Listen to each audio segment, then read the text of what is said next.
C'est pour ça que je réponds aux questions qui sont des questions techniquement, comment dire, précises. Après, il y a un choix à faire. Je vous donnerai mon avis.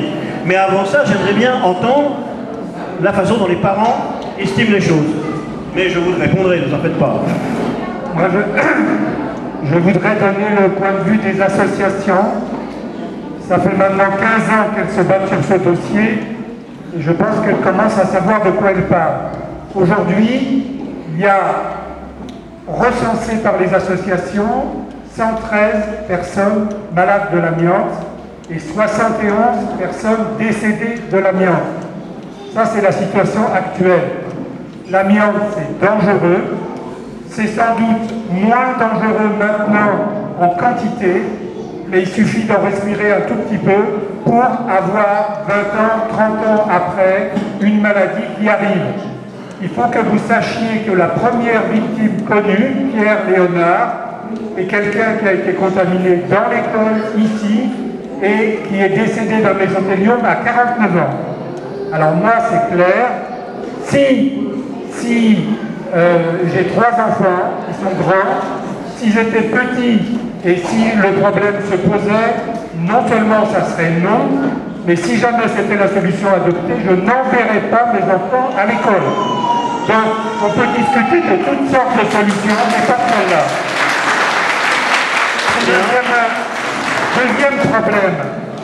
Deuxième problème, je comprends qu'il y ait beaucoup de colère, beaucoup d'amertume devant ce qui se passe. J'aimerais bien aussi que la colère et l'amertume, elles soient dirigées contre des gens qui ne sont pas là ici, mais qui ont quand même bien empoisonné tout le site et toute la région. Il faut savoir quand même qu'on a broyé des centaines de tonnes d'amiante tellement fine qu'on l'appelait la farine d'amiante. Il y en a absolument partout. Quand on a dit en tant qu'association, il faut mettre sous bulle, il faut confiner les bâtiments, on s'est fait rironner par tout le monde. Par tout le monde. Heureusement, ça a été fait. Sinon, il y aurait encore des nouvelles victimes. Quand on a dit dans le sol, vous allez trouver de l'amiante. Non, c'est pas possible, c'est pas un liquide, ça descend pas. Sauf que le sol, il a été remanié plein de fois. Et dans le sol, on trouve de l'amiante, et beaucoup plus que tout ce qu'on avait imaginé. Et pourquoi est-ce qu'il y a ces retards? Parce qu'on est confronté à des gens qui mentent. La direction de l'ancien exploitant, l'ancien patron du C2MP ment. Il avait dit, on a broyé l'amiante que dans un bâtiment, là, le petit que vous voyez. C'est faux. On en retrouve partout. On en retrouve à l'arrière, on en retrouve sur le côté. Il avait dit, oui, peut-être dans les bâtiments, mais pas dans la terre. On en retrouve dans la terre et on retrouve même du zircon radioactif dans la terre, en quantité plus grande que prévu. Alors effectivement, je crois qu'il y a une part de colère qui est légitime, mais elle devrait s'orienter en positif vers le fait d'essayer de faire payer le pollueur, parce que c'est quand même lui qui est responsable de toutes ces souffrances et de tous ces morts.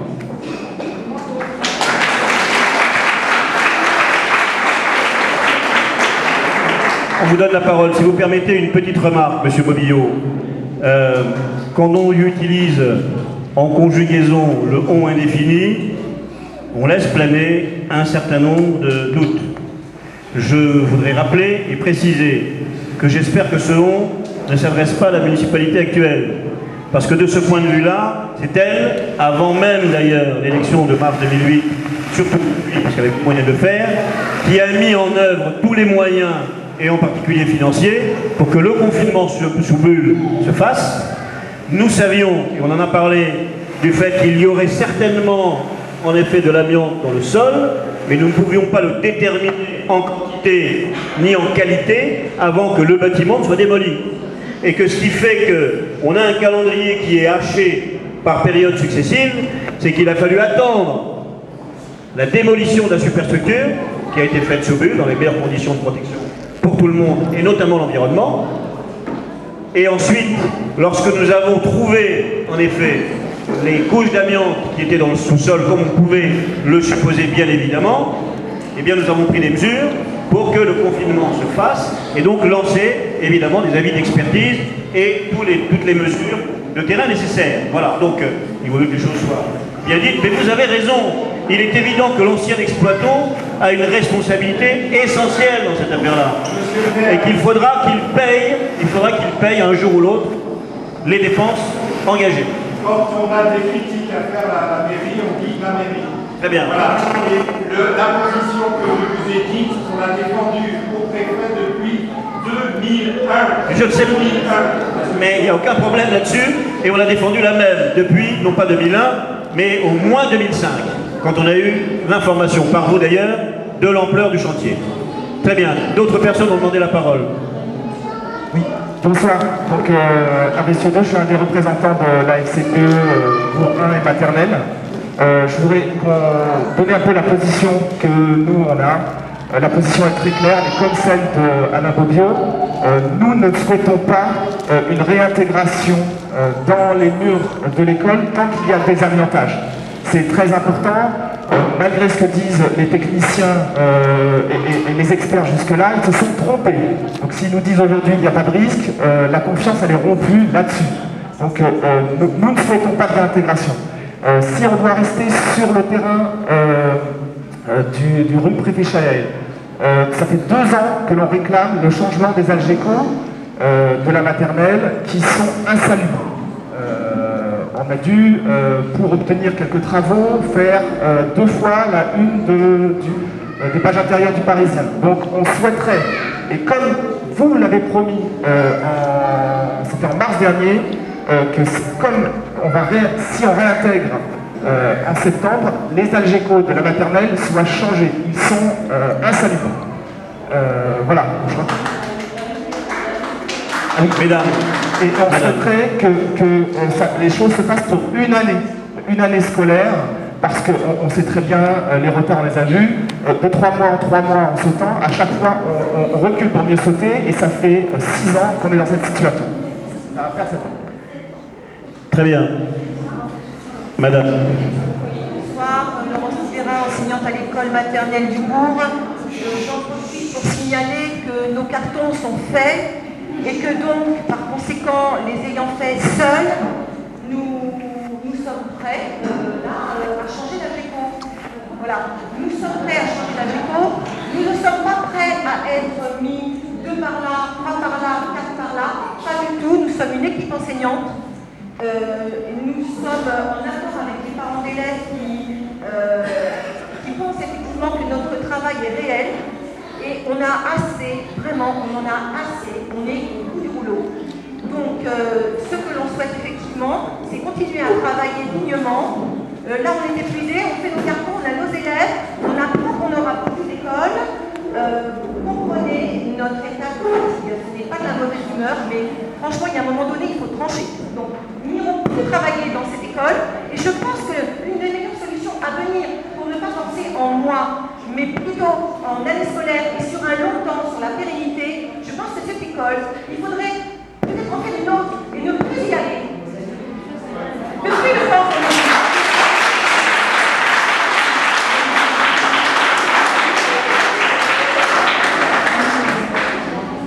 Très bien, c'est une position ultime. Nous allons l'examiner. Simplement vous dire, madame, je vous donne la parole tout de suite. Non oui, bah oui, nous allons l'examiner. Maintenant, je vous le dis. Attendez. Écoutez, la question qui se pose, ça n'est pas la question de l'école en soi, c'est la question du désamiantage du terrain. À partir du moment où le terrain est désamianté, complètement recouvert et isolé, il n'y a plus aucun problème. Il n'y a plus aucun problème.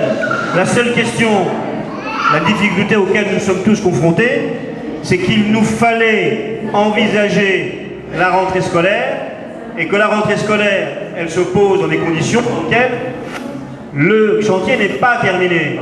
Et que c'est à cette question-là qu'il faut poser une question. Mais une fois que le chantier aura été complètement terminé, que les installations qui sont prévues seront faites, il n'y aura plus aucun problème. Le désamiantage aura été terminé. C'est aujourd'hui que ça peut poser un problème. Quelles que soient les garanties des techniciens, en effet, on ne peut pas se dire qu'il peut y avoir une difficulté. Ça, je suis bien d'accord avec vous. Pour ce qui est de la fatigue, j'entends bien. Mais vous savez, on a essayé de prendre toutes les dispositions les meilleures pour faire le plus vite possible. Et aujourd'hui, découvrir de l'amiante en quantité plus importante que ce qui était prévu, si on avait pu s'en passer, si vous avez pu vous en passer, tout le monde en aurait profité, vous voyez. Mais aujourd'hui dire, attendez madame, aujourd'hui dire il faut construire une autre école, ça s'examine. Et d'ailleurs, dans la concession de Mitry-Princé, la question est posée. Parce que de toute manière, il nous faudra construire deux écoles de plus. Mais faut-il abandonner, pas celle-là, les deux écoles qui ont été entièrement refaites, hein, avec des investissements importants de la ville, si jamais il n'y a plus danger après, très franchement, ça se réfléchit. Essayons de trouver la réponse à la question qui nous est vraiment posée aujourd'hui. Comment faire le 1er septembre? Parce que c'est là qu'il faut des réponses. Comment faire le 1er septembre? Et que faire à la fin de l'année suivante? Voilà. Madame avait demandé le micro là. D'abord, madame là-bas et ensuite là devant. Madame. Bonjour. S'il vous plaît, je sais que c'est un peu difficile, hein, mais essayons de faire un peu de silence pour s'entendre. Bonjour à tous. C'est Madame Yassine, donc c'est beau d'être là aujourd'hui. Bon, pourquoi assembler, nous sommes tous assemblés ici pour parler des projets pour les enfants. Pourquoi pas où les enfants étaient auparavant, pourquoi ne les pas laisser où ils étaient auparavant et comment dire ça, on démolit où ils étaient, on reconstruit en attendant que l'école soit en parfait état en fait. Donc il n'y a pas 10 000 solutions, mettez-vous à la place des enfants, c'est tout. Qu'est-ce que je voulais vous dire, c'est tout.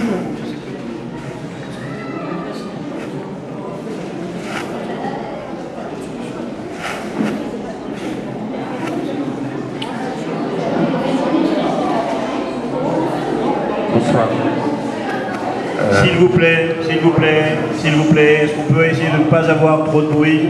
Parce que c'est pas facile. Alain Médreau, donc j'interviendrai à deux titres, à la fois comme olnésien et puis aussi en tant que vice-président de la région en charge de l'aménagement.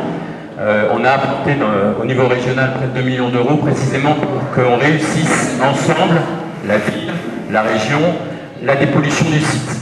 Depuis 9 mois, 1 an, nous réclamons, nous en tant qu'écologistes, que le site soit totalement dépollué. C'est-à-dire qu'on ne fasse pas des sondages ici ou là pour savoir si ici j'en ai un peu, ici j'en ai pas un peu. Il y en a partout et il y en a beaucoup plus que ce qu'on avait bien voulu nous dire. Donc ce que nous disons aujourd'hui, c'est pour sortir de ces incertitudes, nous aurions dû, mais on ne refait pas le passé. Donc nous devons aujourd'hui laisser les enfants dans de nouveaux Algeco, je crois que ça c'est assez clair pour tout le monde, et faire une dépollution totale, ça veut dire de l'argent. Nous avions notamment, nous, apporté à la région 2 millions. Nous espérions que du coup, ce serait pour faire une dépollution totale. Je crois qu'aujourd'hui, nous n'avons plus le choix. Il faut aller vers la dépollution totale. Et il faut prendre, peut-être qu'il faut prendre l'année, mais qu'au moins, dans 10 ans, dans 15 ans, quand on fera un trou, c'est pas l'amiante qu'on trouve, c'est de la terre qui est totalement dépolluée et qui a été changée.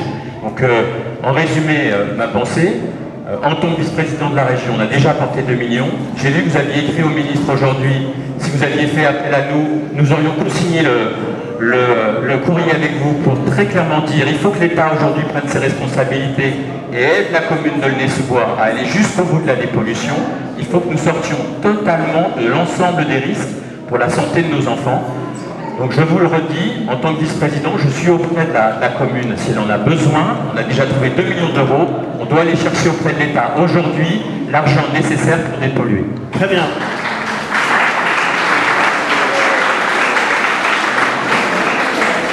Alors, d'une part, la dépollution est complète au sens, on aura toujours, éventuellement, à 1 mètre ou à 1,50 m, 1 ou 2 ou 3 fibres amiantes qui vont se balader. Aujourd'hui, je ne vois pas comment on pourrait techniquement considérer qu'il y a une dépollution, ce qu'on pourrait appeler une dépollution totale ou zéro, et surtout la mesurer avec sincérité. Là, on va décaisser quand même 1 mètre en moyenne, 1 mètre en profondeur, et mettre des dispositifs qui vont protéger, couvrir et ensuite bitumer au-dessus, qui fassent que s'il reste 1 ou 1,5% de pollution, et encore c'est même difficile de dire s'il va en rester 0,5 ou 1,5, il faut bien considérer qu'à un moment donné, personne dans ce pays, aucun, ne peut dire, quelles que soient les mesures que nous ferons, qu'il ne restera pas à 1,10 m une fibre d'amiante qui se baladera ici ou là. C'est impossible. La question qu'il nous faut faire, c'est dépolluer tel que l'expert nous l'a indiqué à 1 mètre de profondeur, remettre des couches de protection et des couches de terre propres apportées de l'extérieur, et ensuite sur la surface, bouchée par du bitume et des installations suffisantes qui fassent que, bien évidemment, et puis l'interdiction, et ça on en a parlé dans plusieurs réunions, de toucher au terrain pour y construire, je ne sais pas, une usine, des maisons. La difficulté, oui, il pourrait y avoir éventuellement, mais surtout pour les salariés qui interviendraient, c'est qu'on aille construire pour faire des fondations à 1,50 m, qui toucheraient évidemment à tout le dispositif de protection.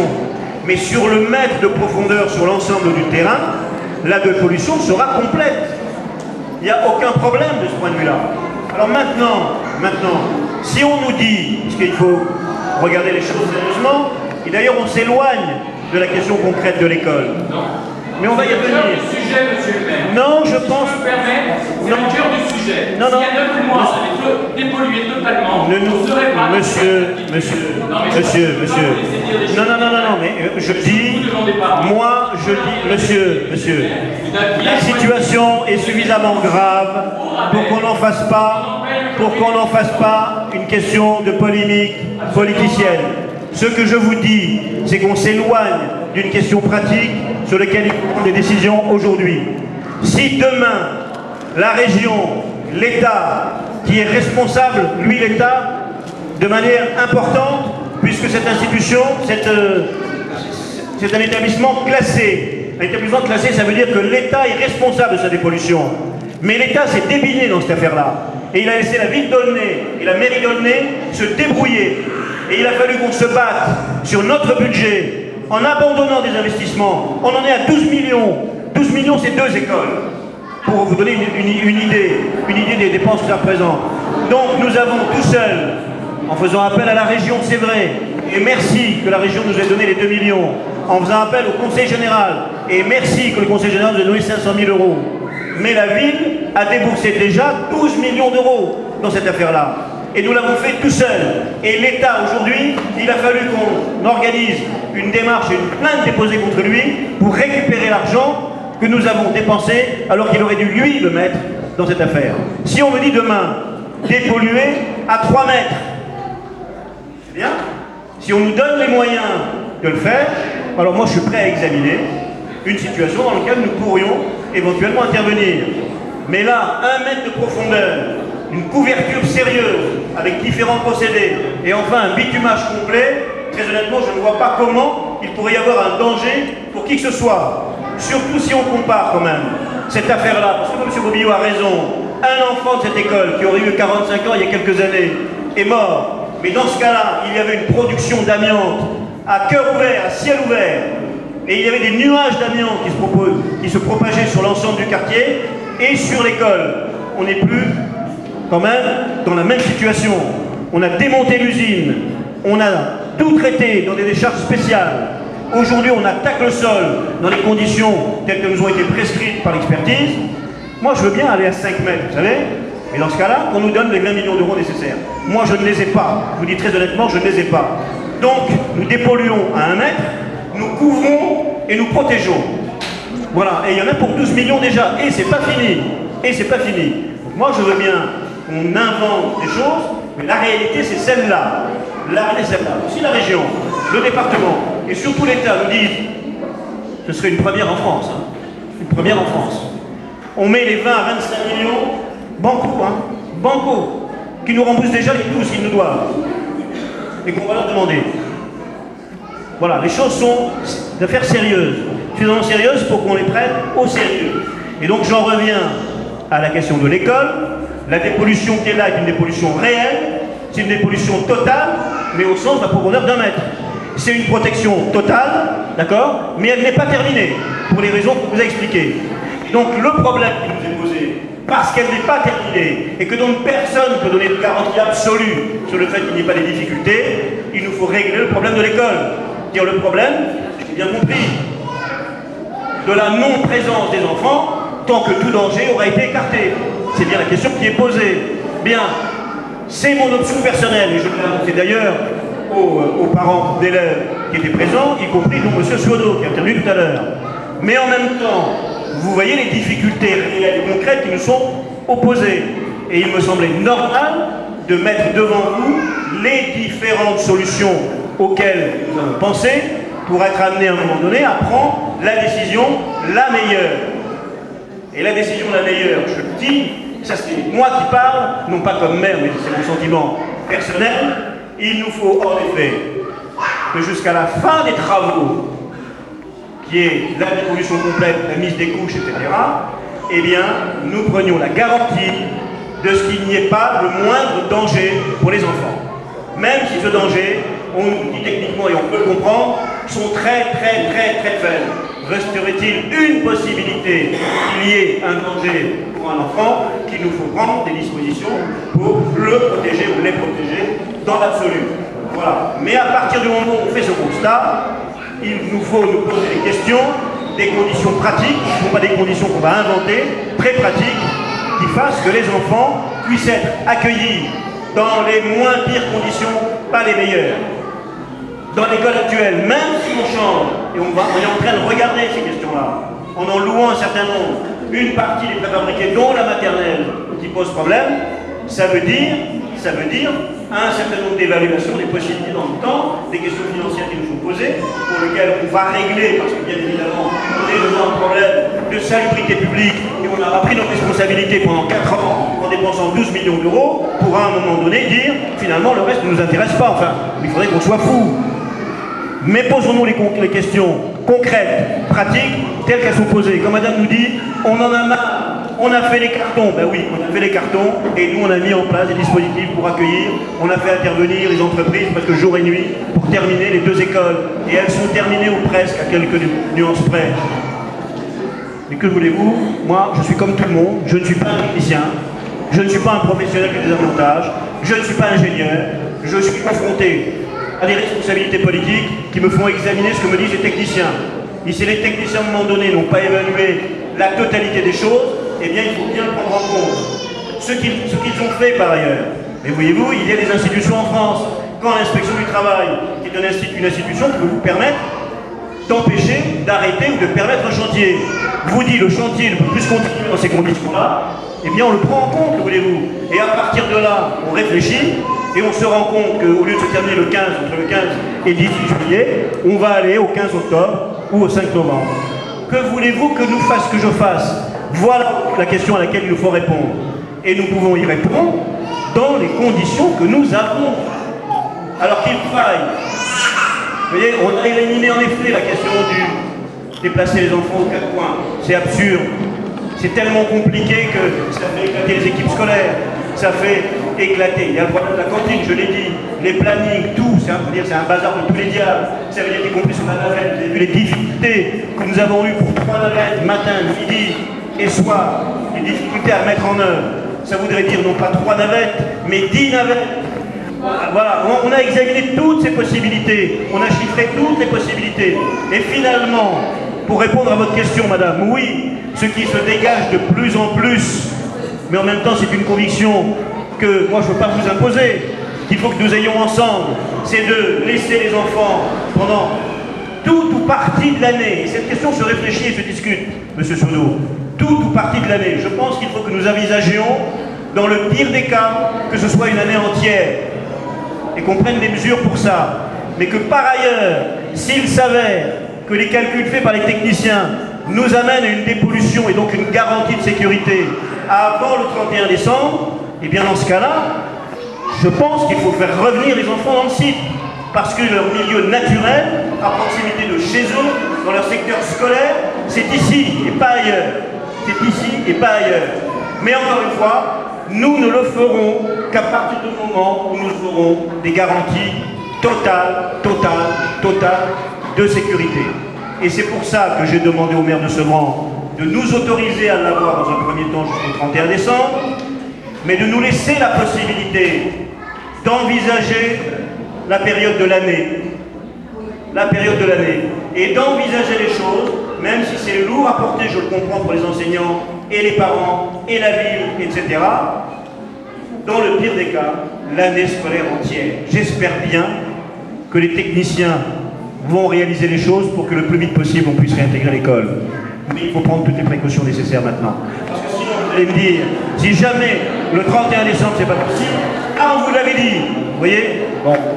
Donc prenons des précautions, prenons des précautions.